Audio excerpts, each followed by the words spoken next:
Welcome to another weekly statistical review. This is where we go ahead and we are on the free Forex Education website. We click on latest trades, we click on the filters, and you can see today is Sunday and we do it from Monday, so it shows a full week of trading. Eight trades taken this week.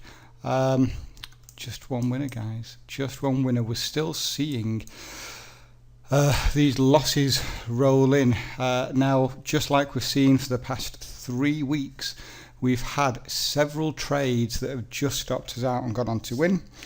These trades are the only ones that I'm really going to go over this week, and they are the Euro Aussie, which is this one. This one lost for 37.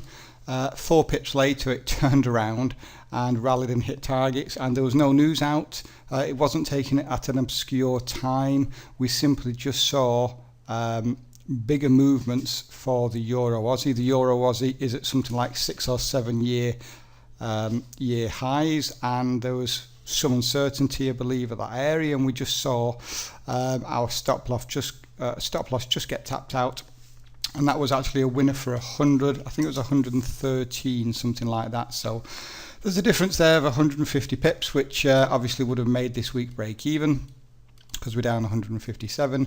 There was also one other trade, the Euro Pound. This one stopped us out for 21 pips. 2 pips later, it turned around and hit for 77, and that's a difference of 100.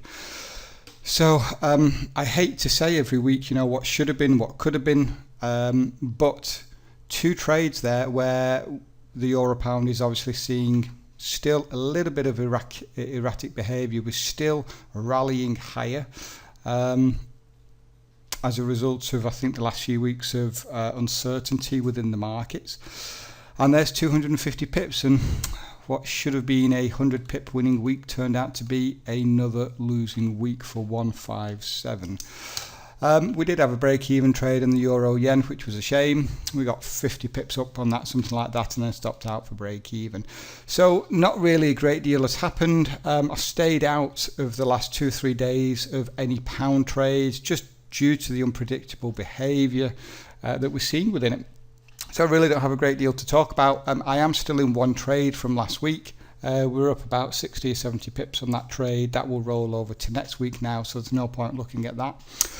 I'm finding it difficult. This is now the 4th week where I've been in my drawdown, so this is now longer than my norm. My norm is usually 2 to 3 weeks for a drawdown. And all I can do is simply go over the trades we took. Were the trades correct? Yes, they were. Were entries correct? Yes. Were stops correct? Yes. Were targets correct? And the answer is yes. And we are still seeing those new highs and new lows on the majority of currency pairs, and that was why I took the decision not to be in any of the pound trades for the last few days last week. So there we go, guys. We actually finished 157 pips down. I'm looking at getting out of this drawdown next week.